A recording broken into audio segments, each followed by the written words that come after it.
Some of you probably thought that ice is going to be a pretty simple tower to go through, like it's just the ability and it's just whatever the ability does, which is like a 30-second cooldown, permanent half speed start for 2 layers, and that's it. So what I just said is, if you start a ZMG or use the ability on the ZMG, it will be half speed forever until you pop into BFBs, and then it's still half speed. But once you get it down to Moabs, then they're going to be full speed. So what you're seeing here is me popping it down to BFBs.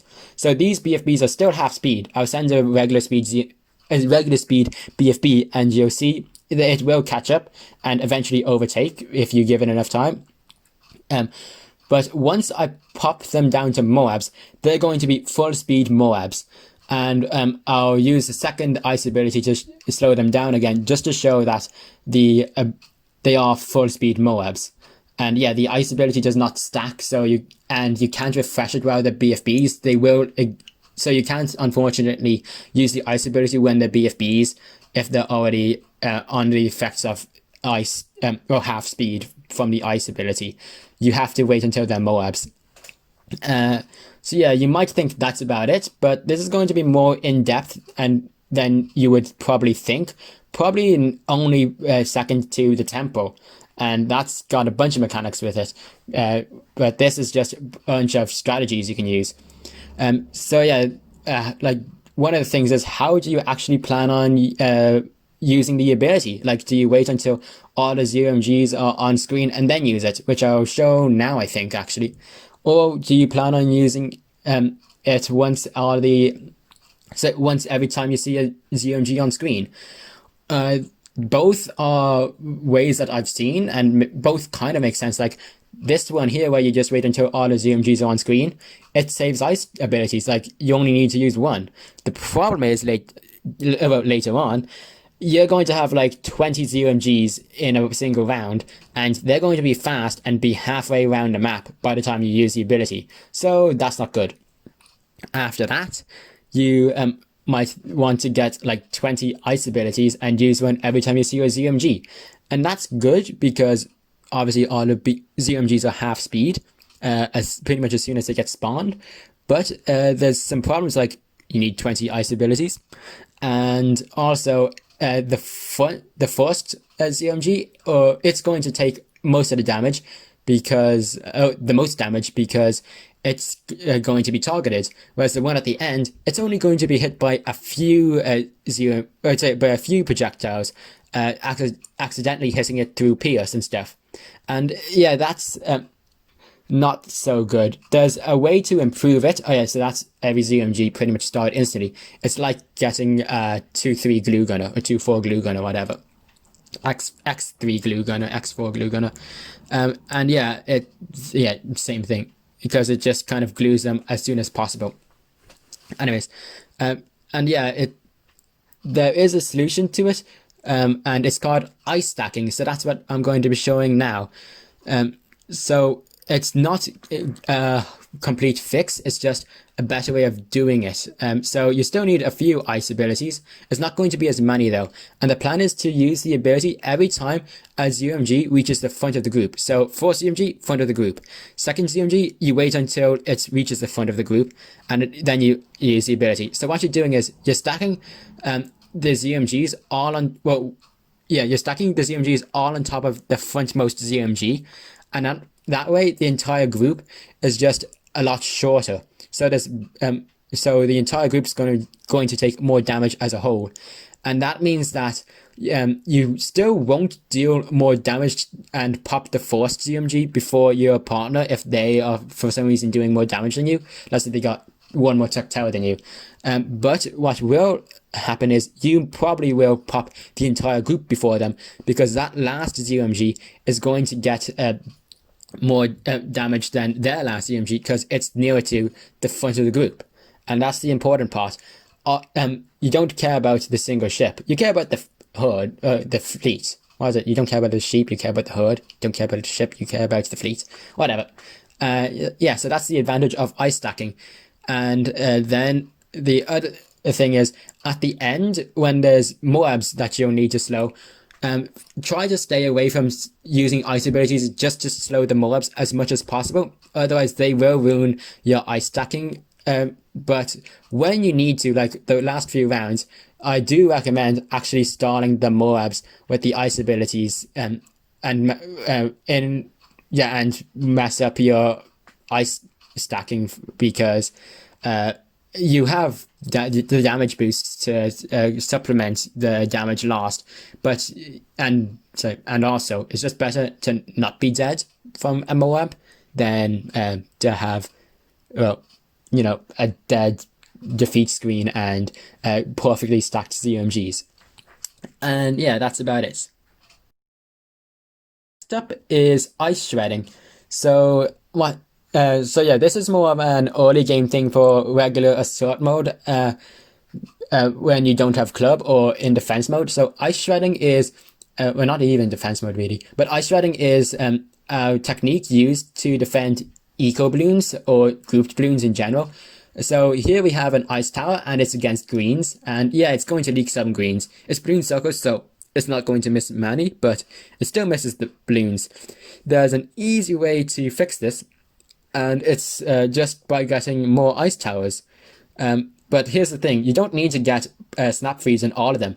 Only this one ice tower here will actually get snap freeze. The rest, I'm going to only spend 300 and just buy the tower and leave it as 0-0. The important part is when I place it. So I place it just after the the main ice tower did its attack. So that way they're desynchronized and or unsynchronized, I don't know. And whatever balloons the main one misses, the second one will catch. And then to improve it even more, you just wait until the second one's done attacking and place a third. And that way you have them all out of sync, and you'll catch a lot more balloons than just the one ice tower. And this is a really cheap way to defend constant greens. As you can see, it's defending constant greens and no leaks. Of course, this is balloon circles, so it's easy enough. But you might want a few more ice towers and different placement for different maps. Well, of course, we're going to have different placements. Anyways, but also, yeah, this is good, but you're going to have like a ninja or something just to catch whatever leaks, like the random yellows and pinks that the game sends at you, because these are ice towers. They can just straight up miss the faster balloons. But yeah, once we change to yellows, you'll see that it can actually keep up somewhat, but there's going to be some leaks, and that's what you get your ninja. Well, you have a ninja or something to catch them. But it does pretty well, and like that's pretty cheap defense. That's what, 1,100 or something like that, and it only leaks a few balloons. And yeah, once you go to yellows, you'll leak a bit more, but you get your ninja. You probably already have your ninja, and you'll do better. But for what it's worth, it's pretty good for just defending eco balloons. What else is there to talk about it? So yeah, the timing is really important. If you let them synchronize up, I'll stop sending in a bit and show you. But yeah, if you let them synchronize up, then they become bad. They basically become the same as one sniper. It's like one ice tower. And yeah, later, like, yeah, here's it against pinks. It doesn't do as well as against pinks, but like, you've just stuck with what, 3 ice towers hardly upgraded and a double shot ninja for 10 rounds. Yes, you can afford some more defense. So you're probably going to get an ice shard soon to defend round 16, another double shot to go on strong targeting to defend to pop the zebras that you get on round 16. Yeah, you're going to get a bit more defense. Maybe you're in a balloon jutsu, I don't know, but yeah, probably ice shards at least. So yeah, here's what happens if you let the ice towers stop attacking and synchronize up. You'll get some at different timings, but some of them still will be at the same, well, will go at the same time, and then you start getting leaks. So that's how important the timing is. There is a fix to this, of course. It's either place the towers at specific points so that they don't ever have they get in the same range and go off at the same time. Or you can, so like if I move that top 0-0 ice tower up to like outside the circle, I can do that, but then it's in a bad spot, kind of. or you can just sell and rebuy it and get its timing fixed. And yeah, that's pretty much the solutions for ice shredding. Yeah. Finally is the 1-3 ice stall. This is used in both in both assault mode, defense mode, and club games, at least by me. So what it is when you have an ice tower upgraded once on the left and 3 times on the right, that's a 1-3 ice tower. So it's called 1-3 ice stalling because it's stalling with 1-3 ice. So the thing you'll notice is it can't pop balloons, but it will keep the balloon permanently frozen. And that's kind of like useless from, without thinking about it much. And yeah, the balloons will get popped if you have a balloon that can pop them. But yeah, you might think it's useless, but have you ever thought about how the rounds keep going and there's rarely a time where there are no balloons on screen for more than 2 seconds at a time?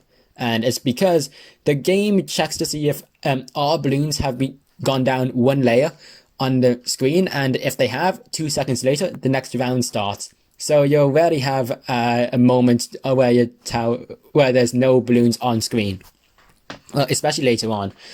And yeah, that's how the game works. So if you have an undamaged AI balloon, has to be AI, player sent balloons, it doesn't care, but it has to be AI. So if you have an undamaged AI balloon frozen forever by a 1-3 ice stall, that round, that's check for have our balloons gone down 1 layer, and that will never be fulfilled. So it will go to the max amount of time for how long it will take until the next round starts. And if you're playing with someone else, both people have to do this. Otherwise, you'll just get this, whatever it is that the person who's not doing this will cause the round length to be. And yeah, this allows you to get a huge amount of eco, or a huge amount of time to place down your super monkeys and tempos and stuff. But yeah, that's just useful. The important part is nothing can damage the balloons while it is doing this. Otherwise, it will not work, because then the balloons get damaged and they go down 1 layer, and then the round starts. Yeah, it's easy to fix though. Just wait until you get another round with balloons that don't go damaged, and yeah, easy. What you can, if you're doing club, what you can do is, or even if you're just risky later on in assault mode, you can put the ice tower at the exit. And you might wonder why you would do this, but if you put it at the entrance, what can happen is when you're sending eco, or just in general, balloons will start to build up there, and that's going to cause lag. And you want to avoid lag because lag's just annoying. And at the exit, of course, your entire defense is going to be before it, and you're going to just be able to deal with the rounds pretty much as normal, as long as nothing can pop the balloons at the exit. You would want to freeze the round 1 balloons if you're doing this on club mode, because then you can just get defense at the start, and the game will still give you max length rounds. You just have some red balloons at the exit permanently frozen. And again, just make sure that the balloons do not are AI balloons that have not gone down 1 layer ever, including regen. You can't pop a balloon that says regrow and let it regrow back. That doesn't count. And yeah, it's also a form of stored popping power. So yeah, you can just pop a Moab or BFB or even ZMG if you have enough balloons frozen. It is useful like that if you don't trust someone. But anyways, that's about it for 1-3 Ice Star. It's just make sure that it's an undamaged AI balloon and that nothing can pop those frozen balloons. Otherwise, you will not get the insane lengths of round lengths, and you won't get any benefits from it. And you probably will cause lag too. So yeah, that's about it. Thanks for watching. And yeah, here's just showing you that ice shards and eco can actually pop Moab. So you can deal with like round, 27 to 31 without anything other than ice. Especially now that the 4x ice tower can pop camos. Yeah, hope you enjoyed. Bye.